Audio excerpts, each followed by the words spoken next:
So hey what's up guys, this is Harsh Dwivedi with you on the show call Harsh Dwivedi vlogs. आज मैं आपको बताने वाला हूँ मैंने कैसे अपनी फ़ीस जो है पेमेंट की है।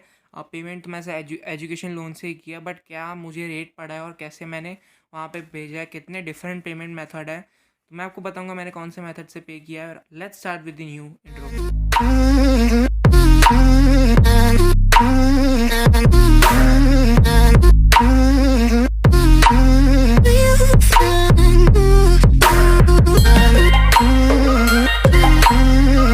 ओके, मैं बहुत थक चुका हूँ यार, इसलिए मैंने बहुत ज़ोर से नहीं मारा कैमरे को। तो एकदम मैं बहुत फ्रस्ट्रेट हो चुका हूँ। मैं बहुत सारा वीडियो एडिट कर रहा हूँ। अभी आइल्स की सीरीज़ पे काम चालू है, क्योंकि 12 मार्च से हम लोग आइल्स की सीरीज़ स्टार्ट कर रहे हैं। उसका भी वीडियो स्टार्ट हो रहा है, ऊपर से ये डेली वीडियोस तो अलग है। सुबह मैंने ऑफर लेटर का वीडियो अपलोड किया था, और आज अभी उसी दिन को मैं ये शूट कर रहा हूँ। और 2 वीडियो और पेंडिंग थे, मेडिकल वाला और एजुकेशन लोन वाला। वो वाला मैं सब निपटा के अपलोड कर दूंगा, तो ये वीडियो उसके बाद अपलोड होगा। Let's start the video. तो कैसे मैंने किया पेमेंट, मतलब कि मेरा पेमेंट तो एजुकेशन लोन था। बट हाँ, आपको आपके पास एजुकेशन लोन नहीं है तो आपके बहुत सारे मतलब आपको पेमेंट मेथड पता होंगे। फ्लाईवायर है, फिर वेस्टर्न यूनियन है, बहुत सारे पेमेंट मेथड है। आरटीजीएस कर सकते हो, एनईएफटी कर सकते हो, बैंक अकाउंट डायरेक्टली आप कर सकते हो। बट मैंने फ्लाईवायर थ्रू चूज़ किया। फ्लाईवायर थ्रू मुझे सस्ता पड़ सकता था रेट, तो मैंने फ्लाईवायर चूज़ किया। और मैंने पहले भी एप्लीकेशन की फ़ीस जब पे करनी थी ऑफर लेटर के लिए, वहाँ भी उसमें भी फ्लाईवायर थ्रू किया था। और मैं एक और इम्पोर्टेंट बात बता देता हूँ, मैंने डिपॉजिट पहले से पे कर दी थी। जब मेरा ऑफर लेटर आया तुरंत मैंने डिपॉजिट पे कर दी थी। 1500 कैनेडियन डॉलर की डिपॉजिट थी। तो उस डिपॉजिट से क्या होता है, अगर आपका ऑफर लेटर आ चुका है तो आप सिक्योर कर सकते हो एडमिशन, और आपको थोड़ा और एक्सटेंडेड पीरियड मिलेगा। जैसे कि मेरे टाइम पे मेरे पास एजुकेशन लोन अप्रूव नहीं था। मैंने आपको बताया, एजुकेशन लोन वाला वीडियो मैंने बनाया, वहाँ पे मैंने आपको बताया कि प्री अप्रूव लोन पहले से करके रखना। तो प्री अप्रूव लोन होगा तो बहुत फ़ायदा होगा। मेरा प्री अप्रूव लोन नहीं था। मैंने जिस दिन ऑफर लेटर आया उसी दिन मैंने अप्लाई किया था लोन के लिए। तो मैंने क्या किया, एजुकेशन लोन में 2-3 महीने का लग लग सकता था, मुझे पता चल गया था। तो मैंने डिपॉजिट पे कर दिया। आपको 1 महीने के अंदर डिपॉजिट पे करना था। मतलब मेरे तो 1 महीने का टाइम दिया था उन लोग ने, 1 महीने से कम दिया था। मैंने डिपॉजिट पे कर दिया, तो उन्होंने बोला कि आपका अभी टाइम जो एक्सटेंड हो चुका है, मतलब आप अभी कभी भी पेमेंट कर सकते हो। फ़ीस का जून तक मुझे था कि भाई जून तक आप लोग पेमेंट कर सकते हो। तो मैंने जून तक फ़ीस पेमेंट के लिए टाइम रखा। मुझे एजुकेशन लोन पास ना हो तब तक मैंने जून का टाइम ले लिया था। और फिर अभी 8 मार्च को मेरा एजुकेशन लोन सैंक्शन हो चुका था। तो मैंने अभी पेमेंट के लिए फ़ीस पेमेंट और जीआईसी पेमेंट के लिए मैं वहाँ पे बैंक पे गया था। तो हमारा बैंक है जो वो बोल रहा है कि आपके अकाउंट में ट्रांसफ़र नहीं होगी, वहाँ से बैंक ही ट्रांसफ़र करेगी। जो मेरा कालूपुर बैंक है वही वो लोग वहाँ पे सेंड करेंगे, जो भी कॉनेस्टो का कॉलेज है मेरा उसमें, और जीआईसी भी वही लोग भरेंगे। तो मैंने बोला कोई बात नहीं, मुझे एजेंट के पास नहीं जाना पड़ा। बट एजेंट थोड़ा नाराज़ हो गया क्योंकि उसको कमीशन नहीं मिला। तो कोई बात नहीं, एजेंट की बात छोड़ते हैं, let's go with the topic. तो मैंने किया है फ्लाईवायर थ्रू पेमेंट। मैंने एजेंट को बोला कि मुझे आप डिमांड जनरेट करके दो कि इतने रुपीज़ की मेरी कॉनेस्टोगा कॉलेज की फ़ीस है, वही मैं कॉनेस्टोगा में सेंड कर रहा हूँ। तो उन्होंने डिमांड जनरेट करके मुझे भेजा, और डिमांड पे मुझे भेजना था। मैंने बैंक वालों को दिया, बैंक वालों ने मुझे बोला कि मैं कल ट्रांसफ़र कर दूंगा फ़ीस। तो आज उन्होंने पेमेंट कर दिया। आज है 9 मार्च, बट हाँ, मुझे अभी तक फ्लाईवायर की रिसिप्ट भी नहीं मिली है, और ना ही मुझे कॉनेस्टोगा से कोई मेल आया, ना ही ओसीएस पोर्टल पे मेल आया। बट हाँ, मुझे लगता है हो जाएगा क्योंकि मेरे अकाउंट में से डेबिट हो चुका है। जीएसटी भी मैंने आज भर दिया, बट मेरे उस कोशा बैंक से भी कोई मेल नहीं आया, ना ही फ्लाईवायर थ्रू मेल आया कि मैंने पेमेंट किया है उसका। स्टिल मेरे पास रिसिप्ट या फिर कोई नहीं है, तो मैं प्रूफ नहीं दिखा सकता हूँ। बट आपको मैं रेट्स बता सकता हूँ कि किस रेट पे मेरा ट्रांसफ़र हुआ है, मतलब किस रेट पे मैंने कैसे भेजा है। तो सबसे पहले मैं आपको बता देता हूँ, थोड़ा पीछे जाके बता देता हूँ, आराम से बैठ के बता देता हूँ कि मैंने कैसे पेमेंट किया है। नॉर्मली मेरा पेमेंट होने वाला था इंडियन रुपीज़ से, मतलब इंडियन रुपीज़ से मैं यहाँ पे भेजूँगा, वहाँ पे मैं ट्रांसफ़र करूँगा इंडियन रुपीज़ में। तो वहाँ वो थोड़ा चार्जेस लग रहा था, क्योंकि इंडियन रुपीज़ में जब बेचता है तो आपको टीडीएस कट होता है, मतलब 0.10% या फिर इतना कोई होता है टीडीएस। बट 10,000 रुपीज़ एक्स्ट्रा हो रहे थे टीडीएस की वजह से। तो वो टीडीएस कम करने के लिए मेरे बैंक वालों ने मुझे बोला कि आप हम जो है उसको यूएस डॉलर में, यूएस करेंसी में भेजेंगे।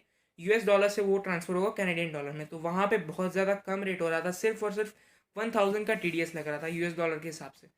तो वहाँ पे एक्चुअली पेमेंट हो रहा था 9,24,000 का इंडियन रुपीज़ में। तो उसमें 10,000 टीडीएस हो चुके हैं। तो वो 10,000 टीडीएस अगर आप इनकम टैक्स फाइल करते हो तो वो आपको 10,000 टीडीएस आप at the end of the year आपको वापस मिल जाएंगे। बट मेरा क्या है, मैं स्टूडेंट हूँ और मैंने इनकम नो इनकम रखा है। तो मेरा TDS वापस मुझे नहीं मिलेगा, 10,000 मेरा वेस्ट हो चुका है, मतलब उसमें कुछ भी नहीं आ सकता।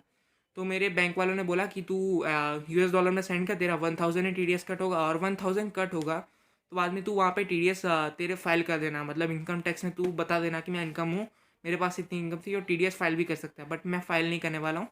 कोई बात नहीं, अभी 1,000 के लिए कौन फाइल करेगा, बट जो 10,000 कट होने वाले थे, जो कि 9,24,000 था, वो भाई उसमें से 10,000 का 10,000 या फिर 11,000 20,000, आई डोंट नो कितने कट हुए हैं। मुझे टोटल अमाउंट पड़ा है 9,01,000 रुपये में, मतलब मैंने $1,500 आगे पे कर दिए। मेरी टोटल फ़ी थी 10 लाख की, 9 लाख मैंने पे 9 लाख मुझे पे करने थे, वो भी 9,01,000 हुआ है, मतलब 1 ही हज़ार ज़्यादा चार्ज लगा है, उससे ऊपर कुछ नहीं लगा है। उस जबकि जब INR मैंने मेरे एजेंट ने भेजा था उसमें 9,24,000 हुआ था।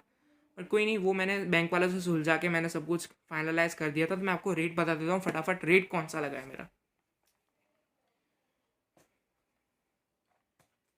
ओके, सो हमारा रेट जो है, मतलब मेरा जो रेट है, मैंने GIC सेंड किया है, वो था कुछ अराउंड 10,200 कैनेडियन डॉलर जो है GIC का पेमेंट था। तो GIC मैंने वही इंडियन रुपीज़ से करंट कन्वर्ट करके भेजी है, क्योंकि GIC में TDS नहीं कट हो रहा था। TDS कब कट होगा, जब आप लोग ट्रांसफ़र कर रहे हो मनी, 6 या 7 लाख से ज़्यादा आप मनी ट्रांसफ़र कर रहे हो, वहाँ पे TDS कटेगा 0.5% if you have education loan. Education loan ही है तो 10% या फिर 11% लगता है, आई डोंट नो। आप फाइन कर लेना वो प्रॉपर अमाउंट, फिर ऐसा मत क्लेम करना कि भाई हर्ष ने मुझे बता दिया। तो वो 10,200 कैनेडियन डॉलर पे मुझे TDS लगा के वो पड़ा है कुछ,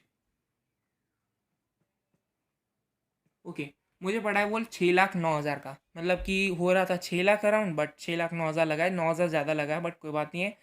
मुझे उसमें स्कोशिया बैंक में मैंने अकाउंट खोला, ओपन किया था, बट कोई बात नहीं, अभी कोई चर्चा नहीं चाहिए इस पर, ज़्यादा कुछ है नहीं। स्कोशिया लो या CIBC लो, कोई फ़र्क नहीं पड़ता भाई। मैंने स्कोशिया लिया क्योंकि मेरे एजेंट ने मुझे बताया, और उसने वही मैं खा मतलब ओपन कर दिया था मेरे कहने से पहले। वही बात करते हैं अपनी फ़ीस के बारे में। तो फीस मैंने पेमेंट की है कुछ अराउंड, मेरा था $15,070, मतलब 15,017.70 था। तो वो मैंने किया है पेमेंट, उसका टोटल अराउंड हो रहा है, ओके, 15,000 जो पेमेंट हो रहा था उसका टोटल हो रहा है 9 लाख, 9 लाख के अराउंड हो रहा है, 9 लाख और 0.5 कुछ अराउंड है। बट कोई बात, 9 लाख हम रखते हैं, 9 लाख ये हुआ था पेमेंट। बट मैंने पे किया 9,01,000, मैंने आपको बता दिया। 1 लाख मेरा TDS का, 1,000 मेरा TDS कट हो रहा था। तो मतलब 1,000 में मेरा हो गया सब कुछ काम, और बस हाँ इतना ही, मतलब 9 लाख या 1,000, 9,01,000 में मेरा पूरा हो चुका है फ़ीस का पेमेंट। फर्स्ट ईयर की फ़ीस मैंने 9 लाख में पे कर दी, और मैंने आगे $1,500 पे किए थे, वो मुझे रिम्बर्स हो जाएंगे, मेरे बैंक जो है मुझे वापस दे देंगी, और वो पैसे भी वो अंदर लोन में इंक्लूड कर देंगे, तो कोई बात नहीं, वो भी चलेगा। अभी मैं बताऊँ आपको कौन सा पेमेंट वे बेस्ट है। अगर आपको फास्टर रिजल्ट चाहिए तो आप फ्लाईवायर के थ्रू चाहिए, मैंने फ्लाईवायर थ्रू अप्लाई किया, क्योंकि मुझे जो है सेकेंड वीक, अभी जो मार्च चल रहा है उसकी सेकेंड वीक में फटाफट से फाइल लगानी है। तो सेकेंड वीक तक फाइल लगाने के लिए मुझे अभी क्या, मतलब 2-3 दिन में रिसिप्ट चाहिए, दोनों में, स्कोशिया और ये जो है अपना कॉनेस्टो कॉलेज से मुझे रिसिप्ट चाहिए। तो कोई बात नहीं, चलो बड़ा अमाउंट है, मैं थोड़ा 4-5 भी दिन गिन लेता हूँ, या फिर 1 वीक भी गिन लेता हूँ। तो मुझे अराउंड 2 वीक्स में मुझे चाहिए मेरा अप्रूवल, मतलब वीज़ा में मुझे डालना है, ये सब लॉन्च करना है, तो मुझे वहाँ तक चाहिए सब कुछ ये साथ। तो 2 वीक तक मैं गिन के चल रहा हूँ, 2 वीक, 1 वीक में शायद से कॉन्स्टोगा का रिसिप्ट भी आ जाएगा, और फिर ये GIC का भी आ जाएगा। मैं आपको सब कुछ बताऊँगा, GIC के बारे में बताऊँगा, और रिसिप्ट के बारे में बताऊँगा कब आता है कैसे नहीं, तो वो सब मैं आपको फिर नेक्स्ट वीडियो में बताऊंगा। बट अभी मैंने आपको सब कुछ बता दिया मैंने कैसे पेमेंट किया है with the help of my bank, okay. मैंने एजुकेशन लोन लिया था, एजुकेशन लोन से मैंने कैसे पेमेंट किया वो सब मैंने आपको बता दिया है। सिंपल था सब कुछ, बहुत ही अच्छा हुआ, मतलब फास्टली काम हो जाए तो अच्छा है। फिर अभी मैंने देखा है VFS में बहुत सारे डेट्स अवेलेबल भी है मार्च के लिए, तो मैं मार्च में बायोमेट्रिक्स भी ले लूँगा। बट हाँ, मुझे इसके लिए BIL चाहिए, बायोमेट्रिक इन्फॉर्मेशन लेटर, तो वो वाला लेटर जो आएगा जब फाइल लॉन्च करता है तभी आता है, तो उसके बाद ही मेरा होगा बायोमेट्रिक। तो बायोमेट्रिक भी जल्दी हो जाए शायद, आशा रखते हैं भाई, और ज़्यादा से ज़्यादा फास्टेस्ट PPR आ जाए, क्योंकि भाई वही दिल को लगाता है भाई। मुझे लगता था कि भाई IELTS के बैंड आ जाने से बहुत सब कुछ हो जाएगा, बट हाँ, PPR मीन्स अ लॉट। तो भाई अभी बहुत सारे रिफ्यूज़ल आ रहा है, 8 बैंड के रिफ्यूज़ल आ रहा है भाई, बहुत अच्छी प्रोफाइल होती है।